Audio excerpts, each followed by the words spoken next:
হে জগতবাসী, আরও একটি আলোচনা আপনাদের সামনে নিয়ে আসলাম। সেই আলোচনাটি হলো, এই খুব ছোট একটা আলোচনা করব, একটু ধৈর্যের সাথে শুনবেন। কথাটি হলো যে আমি নামাজে হোক আমাকে ডুবতে হবে। যদি ডুবুরি হইতে পারি, নামাজে যখন ডুবতে পারবো তখন কি হবে, সেই সাগরের তলদেশে যদি কেউ ডুবুরি হতে পারে, ডুবতে পারে, তাহলে হীরার দানা, মানিক, মুক্তা মানিক নিয়ে আসতে পারবে। আর যদি সে ভাসন্ত থাকে তাহলে আর কোনো দিন পাবে না। তবে আমার কথা হলো যে নামাজে হোক, ধ্যানে হোক, আল্লাহর জিকিরে হোক, আমাকে ডুবতে হবে। আল্লাহর প্রেমেও আল্লাহর ভাবে আমাকে ডুবতে হবে। যখন আমি না ডুববো তখন কিন্তু আমি কিছুই পাবো না। আচ্ছা, এ হলো একটা কথা। আরেকটি কথা হলো যে একজন মানুষ বয়ান করতেছে, একজন মাওলানা সাহেব ওয়াজ করতেছে, তখন দেখা যায় আমরা যখন ওয়াজ শুনতেছি তো ওয়াজের মধ্যে নবী, রাসূল বা ওলিয়া আউলিয়াদের খুব সুন্দর সুন্দর আলোচনা করতেছে। এগুলা শুনে শুনে আমার চোখে পানি আসতেছে।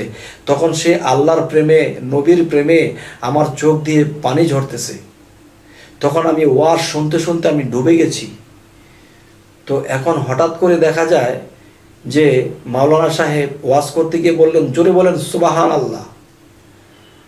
যখন সুবহান আল্লাহ বলতে বলল, তখন কি হলো, আমি যে ভাবের দেশে ডুবেছিলাম, ওয়াজটা এত সুন্দর হইতেছিল, সেই ভাবের দেশ থেকে আমি আবার জেগে গেলাম, লাফ দিয়ে উঠলাম, কিরে ও সুবহান আল্লাহ বলতে হবে। কিন্তু দেখা যায় এই সুবহান আল্লাহ বলতে যাইয়া তখন আমি যে ভাবের দেশে ডুবে গিয়েছিলাম, এই ডোবা থেকে আমি বঞ্চিত হয়ে গেলাম। কিন্তু এই সুবহান আল্লাহ যদি আমরা 24 ঘন্টা জপনা করি তবুও কিন্তু আমরা সওয়াব পাবো।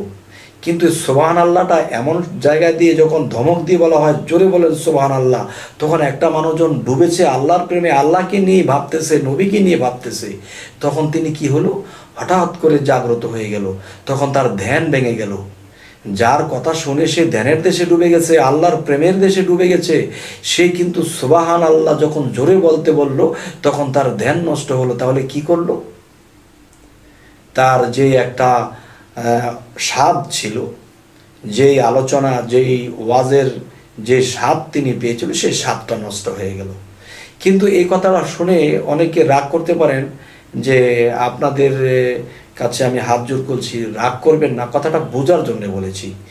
দেখেন, মানুষ যখন নামাজে বসে, যখন নামাজের ধ্যানে ডুবে যায়, তখন সালাম দেওয়া নিষেধ, ওনার সাথে কথা বলা নিষেধ, ওনাকে ডাক দেওয়া নিষেধ।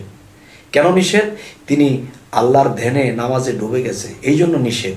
তবে কেউ যদি কারো বয়ান শোনে, কারো অলিয়া উলিয়া বা নবী রাসূলদের কোনো করুণ কাহিনী শোনে, তখন সে চোখের পানিতে সে ভেসে যায়, তখন ধ্যানের দেশে সে এটা শুনতে থাকে, ডুবে যায়। তখন যদি হঠাৎ করে চিল্লান দিয়ে মাইকের মধ্যে বলে থাকে, জোরে বলেন সুবহান আল্লাহ, তখন তার ধ্যানটাকে ভেঙে তখন সুবহান আল্লাহ বলতে হলো। তাহলে তো ডুবা গেল না। আর যদি কেউ নামাজে, ধ্যানে বা জিকিরে ডুবতে পারে, তাহলে সে কিন্তু আল্লাহর মেরাজ ঘটে। তাহলে কি হলো, আমার ডুবন্ত অবস্থা থেকে আমি ফিরে এলাম।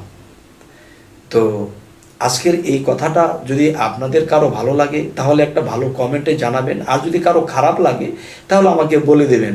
তাহলে এরকম আর বলবো না, কারণ আমি বললেই তো হবে না, এরকম কথা বলতে হবে যেই কথাগুলো মানুষের জ্ঞানে ধরে, মানুষ কিছু বুঝতে পারে।